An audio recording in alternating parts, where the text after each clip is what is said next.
প্রিয় হাজরিন, আজকে আমরা একটি বই থেকে, একটি গাইডলাইন থেকে আলোচনা শুনব।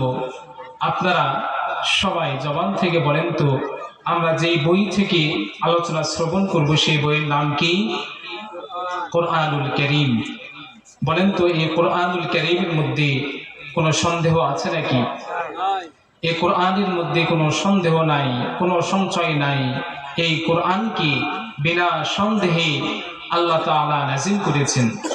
রব্বুল আলামিন কোরআনুল কারীমের 2 নম্বর সূরা সূরাতুল বাকারার মধ্যে আল্লাহ তাআলা সেই কথা সুন্দর করে তুলে দিয়েছেন। রব্বুল আলামিন বলেছেন, যালিকাল কিতাবু লা রাইবা ফীহি। আল্লাহ তাআলা বলেন, যালিকাল কিতাবু লা রাইবা ফীহি, এই বইয়ের মধ্যে কোনো সন্দেহ নাই, কোনো সংশয় নাই। এই বইয়ের মধ্যে সন্দেহের কোনো লেশ নাই। এই বইকে বিনা সন্দেহে রব্বুল আলামিন গাইডলাইন স্বরূপ তিনি নাজিল করেছেন। মুসলমান, আমার কথা যদি বুঝে থাকেন তাহলে গলার আওয়াজ ছেড়ে দিয়ে বলেন, তিনি কে? আল্লাহ।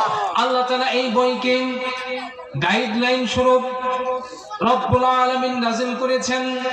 আল্লাহ তাআলা পরের অংশের মধ্যে বলেছেন, হুদাল লিল মুত্তাকিন। রব্বুল আলামিন বলছেন, যারা মুত্তাকি হবে, যারা আমি আল্লাহ তাআলাকে ভয় করবে, আমি আল্লাহ তাআলা তাদেরকে এই বইয়ের মাধ্যমে আমি আল্লাহ তাআলা তাদেরকে পথ দেখাবো। সুবহানাল্লাহ। প্রিয় হাজরিন, আসুন আমরা আজকে আমাদের আরামকে, আমাদের ঘোরাফেরাকে, আমরা আমাদের ব্যস্ততাকে অপেক্ষা করি। আজকে আমরা এই ন্যূনতম সময়, এই অল্প সময় আমরা কোরআন শুনবো। রাজি আছি মুসলমান? আল্লাহ তাআলা তৌফিক দান করেন।